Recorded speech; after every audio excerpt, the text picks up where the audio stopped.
আজকে বানাবো ডাঁটা দিয়ে ডাল।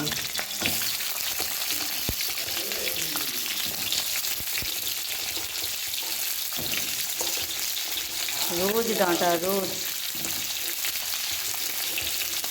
ডাঁটা খেয়ে খেয়ে পেটের মধ্যে চাতলা পড়ে যাবে।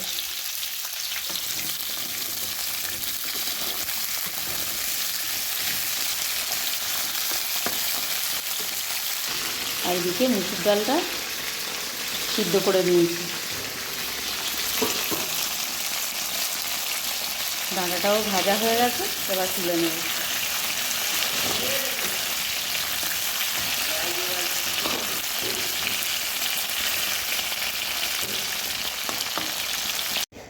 ডাঁটাগুলো ভেজে তুলে নিয়েছি, আর দিয়ে দেবো জিরে আর শুকনো লঙ্কা।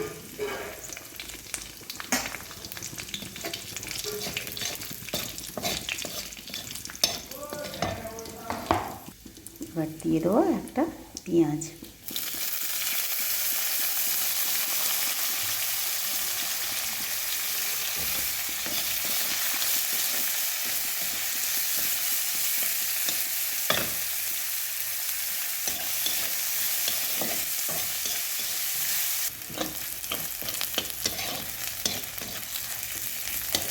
পেঁয়াজটাও ভাজা হয়ে গেছে, এবার দিয়ে দেবো এর মধ্যে টমেটো।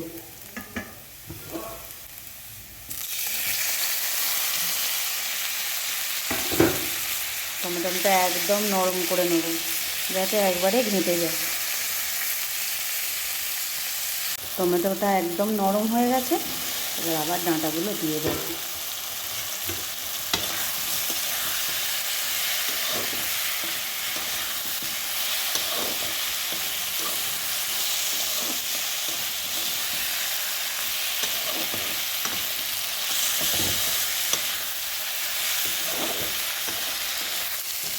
এবার দিয়ে দেবো নুন। ডালটা সিদ্ধ করার সময় একটুও নুন দিইনি, আর দিয়ে দিলাম মিষ্টি, আর দিয়ে দিলাম হলুদ।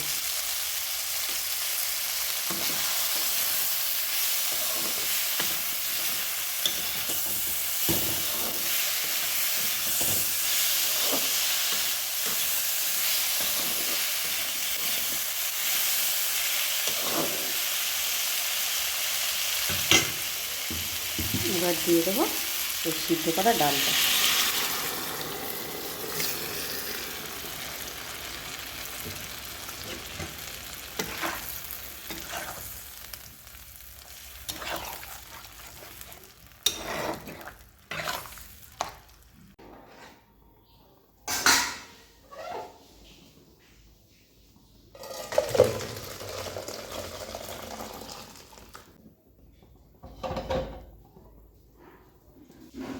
ডাল হয়ে গেছে, আর মাছের ঝালটাও বসিয়ে দিয়েছি।